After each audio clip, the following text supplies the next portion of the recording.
La question des déchets, là aussi, c'est une question sur laquelle nous avons commencé à travailler.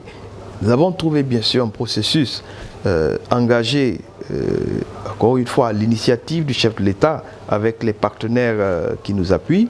Lorsque le chef de l'État nous a confié cette tâche, la première chose que nous avons regardée, c'était de savoir faire l'état des lieux. Pourquoi les ordures s'entassent? Pourquoi le processus n'est pas efficace? Donc nous avons fait l'état des lieux, nous avons fait un certain nombre de constats.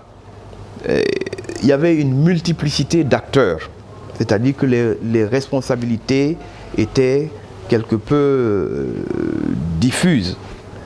Nous avons aussi constaté que assainir une ville de plusieurs millions d'habitants, ça coûte de l'argent et beaucoup d'argent. Nous avons aussi constaté que assainir une ville finalement, c'est un travail complexe qui nécessite une compétence, une vraie compétence. Donc c'est un travail de professionnel. Toutes conditions qui n'étaient pas réunies en Guinée. Alors nous avons approché les partenaires, nous avons fait le tour pour demander à ceux qui, dans leurs interventions, peuvent mettre des ressources pour l'assainissement. Donc parmi les partenaires que nous avons approchés, l'Union européenne et plus tard la Banque islamique de développement nous ont dit qu'elles étaient prêtes à nous accompagner dans ce processus-là. Donc j'ai mis en place un comité interministériel et dans la foulée, le chef de l'État, pour répondre à la question de la multiplicité des intervenants, a pris un décret pour la création de l'agence qui est en charge donc de l'assainissement et de la salubrité.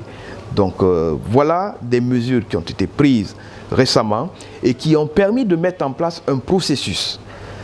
En faisant cet état des lieux, nous avons fait le constat qu'il était important de mettre en place ce processus pour arriver à une solution pérenne, c'est-à-dire une solution qui va aboutir sur le choix d'une société, donc d'un professionnel de l'assainissement qui sera recruté avec un ensemble de procédures et surtout les moyens pour permettre de faire le travail. Donc ce processus est en cours. C'était un processus, puisque nous partions de loin, ce processus allait prendre du temps.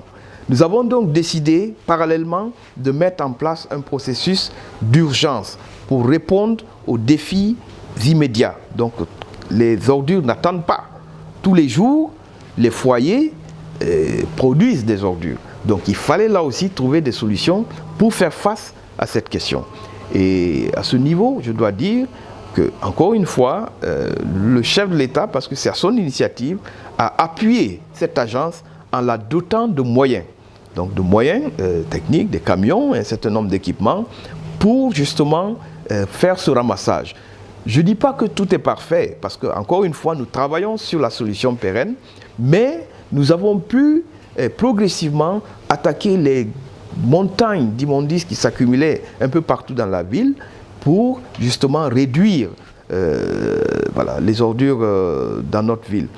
Le processus est en cours et en 2018, nous allons recruter une société sur la base d'un appel d'offres avec l'accompagnement de nos partenaires pour, nous l'espérons, régler pour une bonne fois pour toutes tout ce problème de tâtonnement que nous avons constaté et avoir un processus et des acteurs compétents et professionnels pour régler cette problématique de l'assainissement.